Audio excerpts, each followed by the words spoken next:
आज हम class 11th maths का चैप्टर फर्स्ट शुरू कर रहे हैं सेट्स। तो मैं आज आपको सेट्स के बारे में कुछ बेसिक इन्फॉर्मेशन दूंगा। भाई जो भी इनमें वर्ड्स या जो भी लैंग्वेज यूज़ होती है तो वो उसका आपको बेसिक उसके बारे में पता होना चाहिए। अब सेट क्या होता है? Means collection of well defined items और ऑब्जेक्ट्स।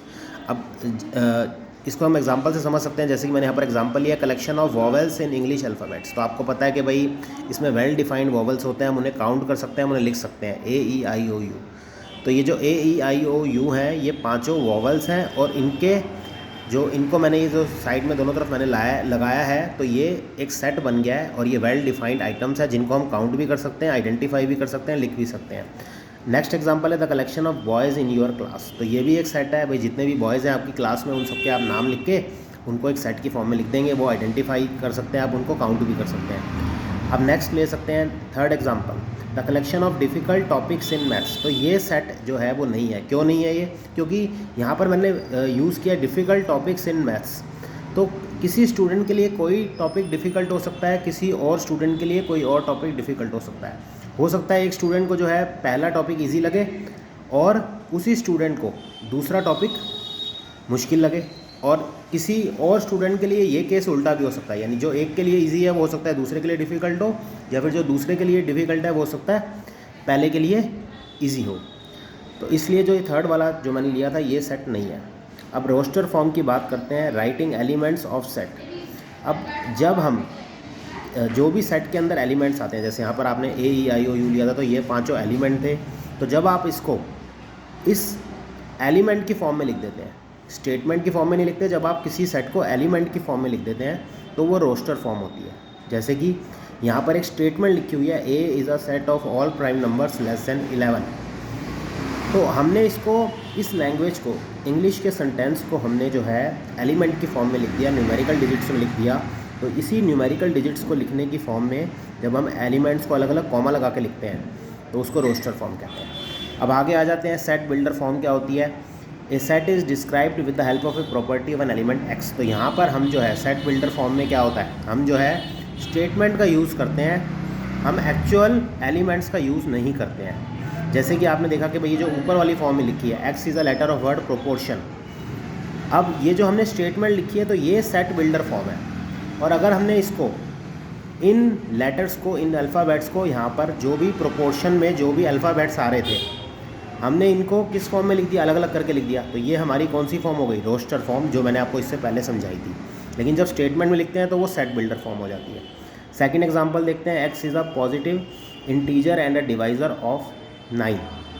तो यहाँ पर ये स्टेटमेंट वाली फॉर्म है। तो स्टेटमेंट क्या है? Set builder form. अगर हम इसको एलिमेंट्स में लिख देंगे, डिवाइज़र ऑफ 9 कौन कौन से होते हैं? 1 3 9।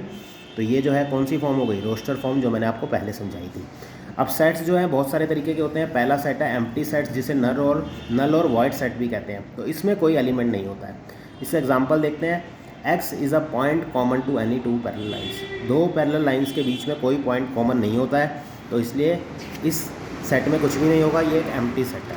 आगे आ जाते हैं, singleton set, A set with only single element. कोई ऐसा सेट जिसमें एक ही एलिमेंट हो तो वो सिंगलटन सेट होता है। आगे आ जाते हैं, finite set, A set with fix number of elements. एक ऐसा सेट जिसमें फिक्स नंबर ऑफ एलिमेंट्स हो, भाई जिनको हम काउंट कर सकें, जिनको हम लिख सकें, तो वो फाइनाइट सेट होता है। इनफाइनाइट, इसका एग्जांपल भी पढ़ लेते हैं, set of letters of English alphabet. तो इंग्लिश अल्फ़ाबेट जो है वेल डिफाइंड है, उन सबको आप काउंट करके अलग अलग करके लिख सकते हैं, तो वो फाइनाइट सेट है। इनफाइनाइट सेट पे आ जाते हैं, a set whose elements can not be listed. Set of all points in a plane, भाई ये से एग्जांपल है, set of all the stars in the sky. तो ये भी इनफाइनाइट सेट होगा क्योंकि इसमें हम उसको काउंट करके नहीं लिख सकते हैं, बहुत सारे इनफाइनाइट एलिमेंट्स होते हैं। आगे आ जाते हैं, equal sets, if every element of set A is member of set B. तो भाई इक्वल सेट वो होंगे अगर पहले सेट के एलिमेंट और दूसरे सेट के एलिमेंट जो है वो बिल्कुल सेम होने चाहिए। जैसे कि यहाँ पर एग्जांपल लिया मैंने, X is a letter of word wolf. B set मैंने क्या लिया? ए तो मैंने लिया था X is a letter of word wolf, B मैंने लिया X is a letter of word follow.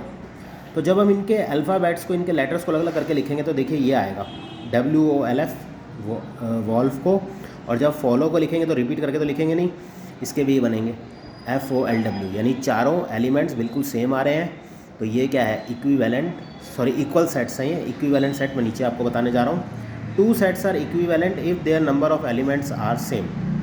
भाई अगर सेट ए में यहाँ पर आप देखेंगे इसमें भी 3 एलिमेंट आ रहे हैं और सेट बी में भी 3 एलिमेंट आ रहे हैं, हालांकि वो तीनों एलिमेंट अलग अलग हैं लेकिन नंबर ऑफ़ एलिमेंट्स सेम है, total number of elements same है, तो इसलिए ए और बी जो है वो इक्विवेलेंट सेट्स हैं। अब इसी चैप्टर में अभी जो हम बेसिक इन्फॉर्मेशन ले रहे हैं इस चैप्टर की, तो एक इंपॉर्टेंट पॉइंट बताने जा रहा हूँ मैं आपको। इस साइन का बहुत यूज़ होता है तो इसी के बारे में बताने जा रहा हूँ मैं आपको। If A is an element of set A we will write A belongs to set A. तो ये जो मैंने निशान लगाया है ये बिलोंग्स का निशान है। भाई यहाँ पर जो कैपिटल ए है वो तो सेट है और जो ये स्मॉल ए है ये एलिमेंट है जो उस सेट के अंदर आएगा। तो इसको पढ़ेंगे कैसे, ए बिलोंग्स टू सेट ए। अगर आपको वीडियो अच्छी लगी हो तो सब्सक्राइब करना ना भूलें।